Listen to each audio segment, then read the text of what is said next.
¿Qué tal, amigos? En esta ocasión, como parte de la actividad final en la materia de historia del pensamiento político, voy a hablarles acerca de la evolución del pensamiento político hasta llegar a la época moderna. Gracias a las enseñanzas del doctor Juan Pablo Zárate Izquierdo, titular de la materia de historia del pensamiento político. Soy Moisés Edén López Martínez, alumno del primer semestre de la carrera de Ciencias Políticas y Administración Pública en la Universidad de Ciencias y Artes de Chiapas.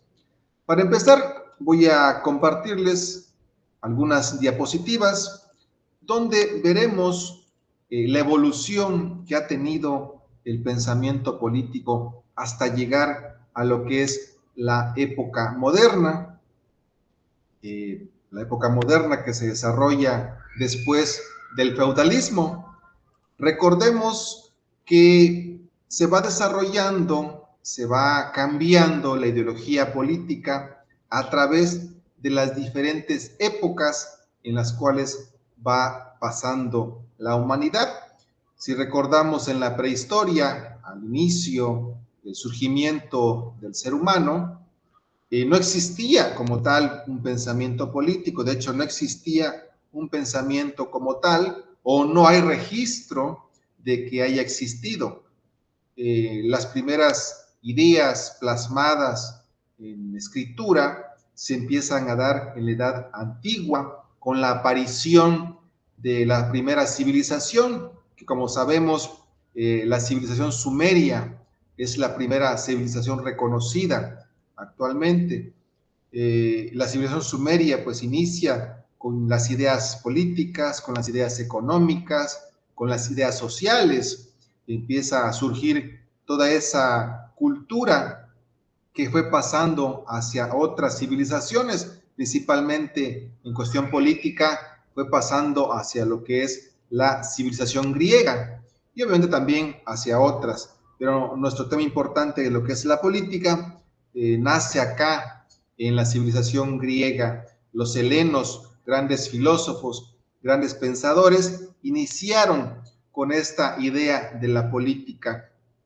Recordemos las grandes aportaciones que dieron Sócrates, Platón y Aristóteles. Recordemos que Aristóteles decía que el hombre es un animal político. Entonces acá en Grecia surge como tal el pensamiento político, obviamente con sus limitaciones. Y después de esto surge también ya en la Edad Media un estancamiento que se da durante la Edad Media, producto también de lo que es la aparición del cristianismo. El cristianismo mal aplicado dio lugar a que durante la Edad Media, durante todo lo que fue el feudalismo, se estancara completamente la ciencia e incluso se olvidaran de las grandes aportaciones científicas y filosóficas de los griegos. Se relegó a un plano muy inferior esas ideas, ya que lo principal durante el feudalismo era el buscar la vida eterna, ¿no? El allanar el camino hacia la morada celestial. Eso era lo más importante durante la Edad Media. Entonces, es una época, es cientos de años en los cuales hay un atraso completamente y obviamente también las ideas políticas se van rezagando. Recordemos que durante esta etapa de la Edad Media, surge lo que es también el cristianismo como una forma política. Sí, recordemos que los grandes reyes, los grandes emperadores de esa época eran coronados directamente por el Papa, ¿no? Entonces, tenemos que la influencia del cristianismo, de las ideas religiosas, el teocentrismo, aún estaba muy arraigado en esa época, ¿no? Durante la época del feudalismo. Recordemos que eran grandes dominantes, la religión dominaba prácticamente todas las decisiones en el reino y esto daba como consecuencia pues que la iglesia tuviera gran gran influencia en las decisiones tomadas por los monarcas. Pero hay un pensador griego, Polibio, que dice que las formas de gobierno se van adaptando de acuerdo a las épocas y es un ciclo que se va cumpliendo. La monarquía decae o degenera en lo que es la tiranía. La aristocracia degenera en lo que es la oligarquía. Y la cura de todas estas degeneraciones, de todas estas aberraciones de la política, son curadas por la democracia. Sin embargo, también la democracia puede degenerar en lo que es la holocracia, que es como el dominio de la muchedumbre, el dominio de las ideas de la muchedumbre. Entonces, se va dando siempre este ciclo, y ahí también van cambiando las ideas y el pensamiento, por supuesto, el pensamiento político también va evolucionando de esa forma. Entonces recordemos que todas las formas de gobierno se curan, digamos, o llegan hacia lo que es la democracia, que sería la forma ideal, quizás, entre comillas, de gobierno, aunque tampoco está exenta de cuestiones negativas. En la modernidad se da el periodo histórico, es un periodo histórico que comprendido en el siglo XV y XVIII aproximadamente de nuestra era, es un periodo en el cual se da la caída de Constantinopla o inicia con lo que es el descubrimiento de América, un paso muy importante. Después del feudalismo, de estar con esta cuestión de estancamiento, hay 4 situaciones que vienen a hacer que caiga el feudalismo y que surja la edad moderna. Primeramente se da el humanismo, ¿sí? Se da ya no la idea tanto teocéntrica, sino ya más bien antropocéntrica, es decir, que lo más importante ya no es la religión, ya no es el centro, ya no es Dios, sino que el centro ahora es el hombre. Y por medio de esta nueva idea, de esta nueva cosmovisión, de esta concepción de que el hombre es el centro de todo, las ideas que deben de surgir, empiezan a haber un resurgimiento de lo que es las ideas socráticas, las ideas platónicas, las ideas aristotélicas. Surgen nuevamente las antiguas ideas griegas, se da el renacimiento completamente. La segunda fuerza, la segunda palanca que empuja esta modernidad es la invención de la imprenta. La invención de la imprenta es importantísima porque a través de la imprenta se dan a conocer las ideas, se plasman libros diferentes y la gente empieza a leer. Y obviamente la imprenta hace que se distribuyan gran cantidad de libros y que la gente empiece a conocer nuevamente, a redescubrir a los antiguos escritores griegos. La tercera palanca que empuja el nacimiento de la modernidad es el descubrimiento de América. Se da esa nueva cosmovisión de que Europa no estaba sola en el mundo, ¿no? Sino que habían otras culturas, otras civilizaciones más allá del mar, ¿no? Surge ya en lo que es América, y bueno, ese es otro punto que podemos tratar en otra ocasión, pero se da ese saqueo también, ¿no? De las riquezas del nuevo continente, y con esto Europa se vuelve muy próspera, sobre todo lo que es España, Inglaterra, Portugal, Francia, empieza a un gran desarrollo gracias a lo que se roba prácticamente en lo que es América, ¿no? Toda esa riqueza se va también y ayuda a promover más la modernidad en lo que es el continente europeo. Y la cuarta palanca muy importante que da impulso a la modernidad es el gran cisma que se da en la Iglesia Católica.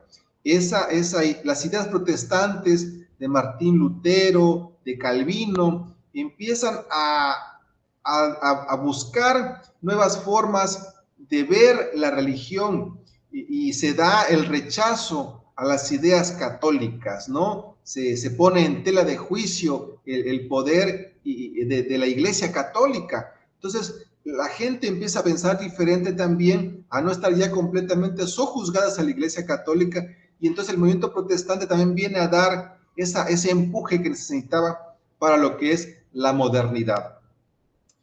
Entonces, el pensamiento moderno antiguo tiene subordinación del conocimiento político a un sistema superior de pensamiento, mientras que en el pensamiento político moderno nace la ciencia política como disciplina autónoma del conocimiento. En el antiguo pensamiento político hay una desigualdad natural entre los hombres, mientras que en el pensamiento político moderno hay una igualdad. Todos los hombres son iguales en el pensamiento político moderno. En el antiguo pensamiento político hay un ideal de estancamiento de la vida, mientras que en el pensamiento político moderno hay ese deseo de progresar, de ser mejores cada día. Entonces, en esta diapositiva podemos ver precisamente toda esa diferencia sustancial que existe entre el pensamiento político antiguo y el pensamiento político moderno. Es bastante amplia, la verdad, cómo se va dando poco a poco ese pensamiento nuevo, moderno, también basado en lo que es el antropocentrismo. En lo económico, la modernidad está directamente asociada con el ascenso de la burguesía. Recordemos que la burguesía inicia durante el feudalismo, son personajes que se iniciaron vendiendo en las ferias y poco a poco fueron ganando un renombre y un poder económico bastante grande. ¿Sí? En la cuestión política, obviamente también hay la formación de nuevos estados de grandes extensiones y la aparición de la monarquía absoluta. Algo paradójico, ¿no? Se da el pensamiento político moderno, sin embargo, surge la monarquía absoluta, representada por el rey, ¿no? Entonces aquí es algo paradójico, algo contraproducente. Estamos hablando de modernidad, pero estamos hablando que también surge la monarquía, ¿no? En lo social, la formación de grandes núcleos humanos dotados de organización política propia e identificación por fuertes lazos culturales que los unen y movilizan. Nacen las naciones y el espíritu nacionalista, esa propiedad, ese sentimiento de propiedad, de yo pertenecer a una nación, ¿no? Esa identidad que uno posee. Y pues hay diferentes paradigmas políticos que se van dando en la modernidad, como podemos ver en esta diapositiva. Hay paradigmas posmodernos, hay paradigmas consensuales, neoliberales, republicanos, marxistas, neomarxistas, en fin, el paradigma político es bastante rico, bastante amplio y se va dando de acuerdo a los pensamientos de cada uno de los personajes que han sido importantes a lo largo del pensamiento político. Y les comentaba, paradójicamente surge el absolutismo durante la época moderna. ¿Y qué significa el absolutismo? El absolutismo controla completamente todo, ¿sí? Es el control sobre poderes ajenos a la corona. Está controlado completamente todo, el poder está completamente centralizado, el monarca es completamente amo, dueño, señor, y él decide acerca de todo, ¿sí? Hay una represión de la disidencia religiosa, hay sacralización y exaltación del rey en el arte y la propaganda, hay formación de un ejército estatal centralizado y hay un sometimiento de la nobleza. Entonces el rey decide todo lo que hay que hacer y todo lo que se debe de conocer. Entonces eso es lo paradójico que surge en la época moderna. ¿Cuáles son las consecuencias del absolutismo? A nivel cultural hay triunfo y difusión de ideas ilustradas, hay generación de críticas a la realidad. En cuestión económica hay crisis, malas cosechas provocan lo que es la subida de precios, hay el estado de déficit crónico, hay gastos del ejército y la corte supera los ingresos. En la cuestión política hay un alejamiento del poder a la nobleza y la burguesía es la que sostiene al Estado con los impuestos. ¿Cómo se va dando poco a poco esto de que la burguesía paga impuestos y va sosteniendo al Estado? Y no podemos pasar por desapercibido algo muy importante durante esta época, que es las ideas de Nicolás Maquiavelo. Me parece muy importante mencionarlo, ya que Maquiavelo empieza con la idea del Estado, empieza a hacer política de manera diferente, empieza a hablar acerca de cosas que parecían completamente fuera de lugar, completamente amorales o inmorales incluso, pero Maquiavelo sostiene que la religión resulta inútil para el Estado. El príncipe, el gobernante, no debe creer en ella, ya que éste es una persona pública y por lo tanto el príncipe está exento de las exigencias morales y éticas, por lo cual afirma que no importa que el gobernante o príncipe tenga vicios con tal que gobierne adecuadamente. Recomienda a los gobernantes ser preferiblemente temidos que amados. O sea, es mejor que te teman a que te amen, ¿no? Debiendo ser un gran simulador hasta el punto de practicar la hipocresía y la apariencia si fuera necesario. No es que la vayas a practicar, sino que si fuera necesario como último recurso para tener el poder, para que todo vaya bien con tu gobierno, debes de ser incluso hipócrita y ser aparentador, ¿no? Y a pesar de la postura radical que tiene Maquiavelo, se le atribuye no solamente la elaboración de conceptos de Estado moderno, sino que además consolida teóricamente la expresión razón de Estado, como un argumento político que legitima la acción por parte del poder. Importantísimo, las ideas centrales de Maquiavelo. La naturaleza humana es egoísta, es ambiciosa y es agresiva. Los hombres se encuentran siempre en lucha y competencia, es decir, que contrasta con otras ideas. Acá Maquiavelo dice que el hombre es malo por naturaleza, a menos que se le obligue a ser bueno porque lo dicten así las ordenanzas sociales, ¿no? La razón del Estado, la búsqueda del bien común y del interés general a través de los medios que sean necesarios. Aquí la famosa frase que no lo dijo Maquiavelo, pero que se interpreta así: el fin justifica los medios, es decir, como sea, tienes que hacerlo, como sea, tienes que llegar y como sea, tienes que mantenerte. Poder absoluto y violencia en el caso de estados corrompidos o en amenaza.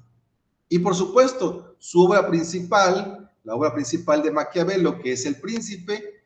¿Cuál es la esencia de los principados? De cuántas clases hay, cómo se adquieren, cómo se mantienen y cómo se pierden. Esa es la esencia del libro del Príncipe de Nicolás Maquiavelo, en la que hay introducción de nuevas leyes, del uso de la crueldad, vale más ser amado o ser temido, el disimulo y el engaño, el fin que justifica los medios, el delegar la función de castigar. El castigar no debe ser una función del monarca, sino que tiene que delegar esa función, premiar y castigar siempre en forma memorable, que todo mundo se acuerde cuando alguien ha sido castigado, por qué ha sido castigado. Un castigo memorable, que todos lo recuerden. Y si vas a premiar, también tienes que hacerlo de forma memorable.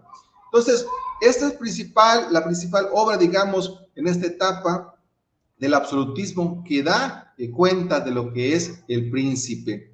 Y pues los elementos claves del Estado moderno, del Estado nacional moderno, son tres: la población, el territorio y la soberanía. La población, pues como sabemos, son los individuos que estamos en un territorio. El territorio es la demarcación demográfica, perdón, la demarcación geográfica que encierra el Estado, ¿no? Incluye su espacio aéreo, incluye sus litorales, sus islas, todo lo que contempla la cuestión geográfica. Y por supuesto la soberanía, que está representada en el gobierno, el cual tiene una autoridad sobre la población y sobre todo lo que es el territorio.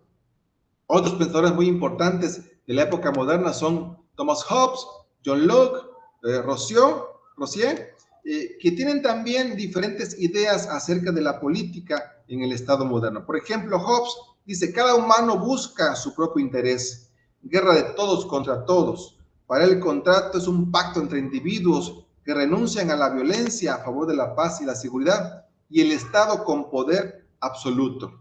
John Locke dice que el estado de naturaleza es un derecho a conservación de la vida, su defensa, libertad y propiedad. El contrato es la conservación de la libertad, renunciación al uso de la fuerza. El contrato entre individuos, entre estos y el Estado. El Estado, su poder deriva del pueblo. El Estado debe asegurar paz y seguridad. Es un poder limitado, liberalismo político. Y Rousseau dice que el estado de naturaleza son hombres buenos, compasivos, libres e iguales. La sociedad genera desigualdades e injusticias. En el contrato dice que es un compromiso libre entre individuos de someterse a las leyes, y las leyes expresan la voluntad general. El Estado debe de tener siempre esa soberanía popular, debe estar obviamente, el Estado debe estar puesto por el pueblo y la democracia tiene que ser directa. Esos son los pensamientos diferentes que tienen los estudiosos de la ciencia política durante esta etapa. Y viene también lo que es el liberalismo. Desde el punto de vista político, el liberalismo pregona la supremacía de las leyes, basándose en la exaltación del individuo y sus derechos, la fe en el progreso humano, la tolerancia como norma de supervivencia, la no injerencia del Estado en la vida social y económica, un origen parlamentario de las leyes, la democracia participativa, la igualdad entre hombres y la supremacía de la Constitución en el ordenamiento público. Y obviamente también tiene que haber esa división siempre de poderes. No debe haber absolutismo. El poder no debe estar únicamente en una sola persona, sino que repartida siempre en diversos poderes. Y por ejemplo, el antiguo régimen decía que el Estado, una persona maneja todo el poder. Ya llegando a la Ilustración, cuando empieza a haber la lectura de nuevos pensadores, el Estado está dividido en poderes. No debe dejarse el poder únicamente a una sola persona. La forma de gobierno que privaba en el antiguo régimen, como ya conocimos, era el absolutismo. Pero en la nueva idea de la Ilustración es una forma democrática basada en la soberanía. Los derechos es solo para las clases privilegiadas en el antiguo régimen, y en la Ilustración se da el derecho universal. El derecho es igual, es equitativo y es igual para todos. La función económica del Estado en el antiguo régimen era centralista y proteccionista. Ya en el nuevo régimen, en la Ilustración, no hay intervención del Estado en la función económica. Los ideólogos más representativos del antiguo régimen son Jacques Rousseau y Thomas Hobbes, y los representativos más importantes en la Ilustración son Montesquieu, Rousseau y Voltaire. Entonces llegamos al final, después del Estado moderno, de las nuevas ideas, a la Declaración de los Derechos del Hombre y del Ciudadano. Esto es parte importante que se da durante la Revolución Francesa. Se establecen los derechos naturales e imprescriptibles de todos los hombres, hablando como especie. La libertad, la prosperidad, la propiedad, la seguridad, la resistencia a la opresión. Se establece la base política del nuevo Estado. Hay soberanía y esta soberanía reside en la nación. El Estado debe de garantizar los derechos mediante la ley. La diferenciación política entre hombre y ciudadano. Los ciudadanos son los que tienen derecho de decisión y participación política, y no son todos los hombres. El principio de igualdad ante la ley de todos los hombres y todos los ciudadanos. Los hombres nacen libres y permanecen libres y en igualdad de derechos. Esta es resumida, de forma resumida, la Declaración de los Derechos del Hombre y del Ciudadano. Entonces, como ven, desde que iniciamos esta plática, empezamos hablando acerca de las ideas antiguas, griegas, en las cuales se da una forma de pensamiento político. Luego viene lo que es la Edad Media, donde se cae en un oscurantismo, donde se cae en un rezago político, económico, social, científico completamente, hasta que se llega a lo que es el Renacimiento.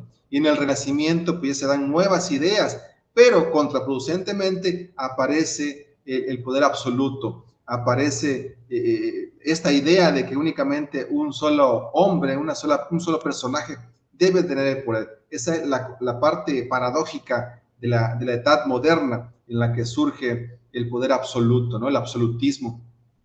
Y al final de esta etapa, ya con la Revolución Francesa, se viene a dar la Ilustración, las nuevas ideas, y ya se da la Declaración de los Derechos del Hombre. Y en esa etapa ya la idea política cambia completamente. Aquí no debe haber absolutismo, sino que el poder debe estar dividido en tres poderes. Algunos me mencionan así: el poder ejecutivo, el poder legislativo y el poder judicial, como actualmente se encuentra. Entonces, esto es parte, un pequeño bosquejo de lo que es la evolución del pensamiento político a través de la historia de la humanidad. Espero que haya sido de su completo agrado y pues espero que hayamos cumplido las expectativas de esta materia, que como les había comentado anteriormente.